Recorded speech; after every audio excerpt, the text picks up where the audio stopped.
নমস্কার বন্ধুরা, প্রচণ্ড গরম পড়েছে। এই গরমে ইচ্ছে হলো একটু পান্তা ভাত খাবো। পান্তা ভাত তো পেটের জন্য খুব ভালো, তাই কালকে রাতে ভাত রান্না করে জল ঢেলে রেখেছিলাম। তো কেউ পান্তা ভাত বলে, কেউ জল দেওয়া ভাত বলে। যাই হোক, পান্তা ভাত করেছি। আর এই পান্তা ভাতের সঙ্গে একটা টুকরো লেবু, তার সঙ্গে শুকনো লঙ্কা পোড়া, আর থাকবে একটা গোটা ছাঁচি পেঁয়াজ, পুরো জমে যাবে।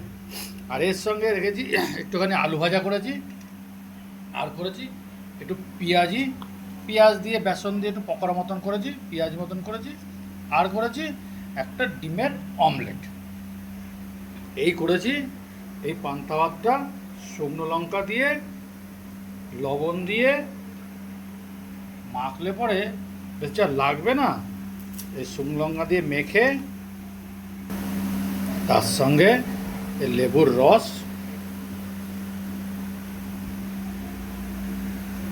দিয়ে,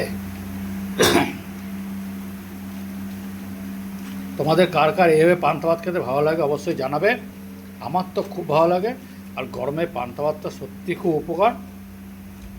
আর তার সঙ্গে যে পেঁয়াজি করেছি, আলু ভাজা, ডিমের অমলেট, আর একটা ছাঁচি পেঁয়াজ, আজকে এইটাই খাবো। কেমন লাগলো তোমাদের অবশ্যই জানাবে। যদি ভালো লাগে একটা লাইক, কমেন্ট, শেয়ার করে দিও। আর বন্ধুরা সাবস্ক্রাইব করে দিও।